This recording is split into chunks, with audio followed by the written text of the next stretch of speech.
So today I'm going to replace the heating elements on this Terma water heater. It's, I think, 80 liter. And the first thing I did, I just disconnected the hot water hose and the cold water hose, and I drained the water over the excess pressure valve. Interesting enough, the water doesn't come out over here, but it's just over here. So I don't know what it is, but you know, that's how I'm gonna do it. So now the water is empty.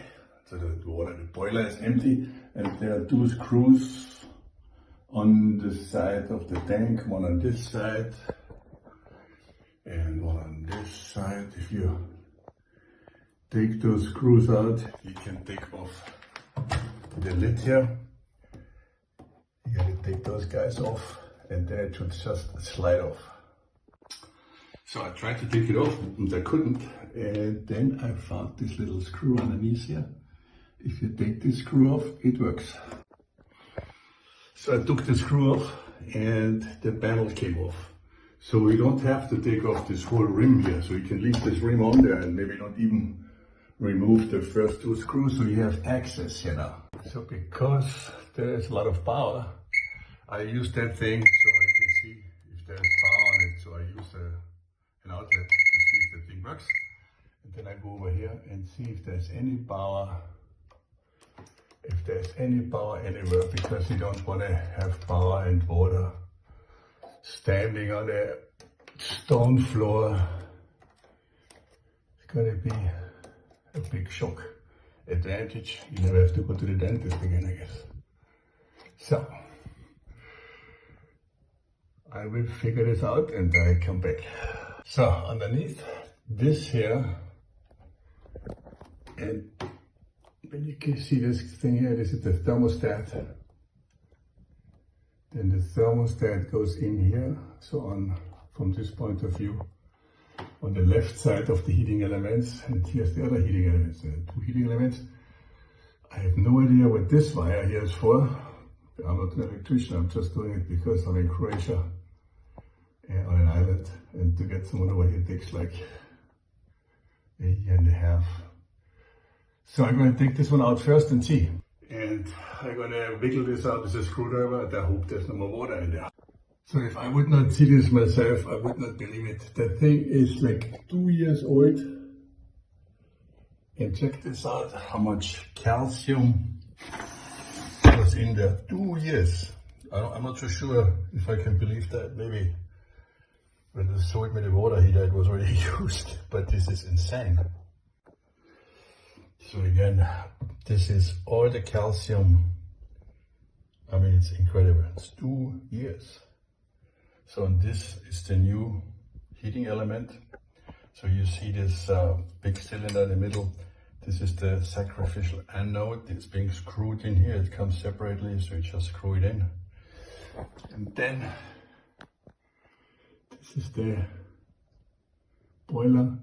And you see the bolts there, you know, the screws being just put in there. And this flange fits over it, so you just stick it in there, wiggle it around, and then put the nuts on again. Really important is that this is clean. When there's something on there, that's it. So I have the new one in there. It's a little pain in the butt because those bolts are all, they're like just hanging in there with some, you know, it fits in this slot in the back, so it's a little bit tough to get in there. When you put in there, be careful you don't get this plastic stuff or this insulating thing between the flange and the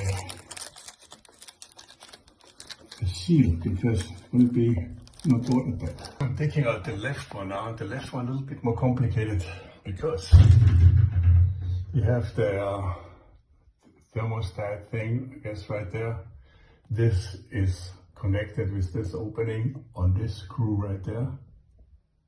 And then you have two holes for sensors. And there are two small screw holes back there which hold that thing there. So the wire is held in place.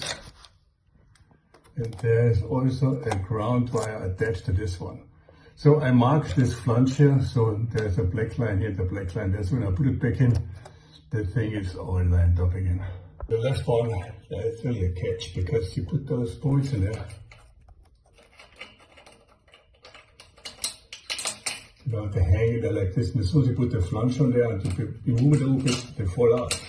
So what I'm going to put a drop of glue on that thing just to hold it in place a little bit, so until I can get the screws on there. So be aware, it's a pain when you get this on there. I'm screwing around for like 40 minutes and the screws are always falling out, and the bolts are falling out.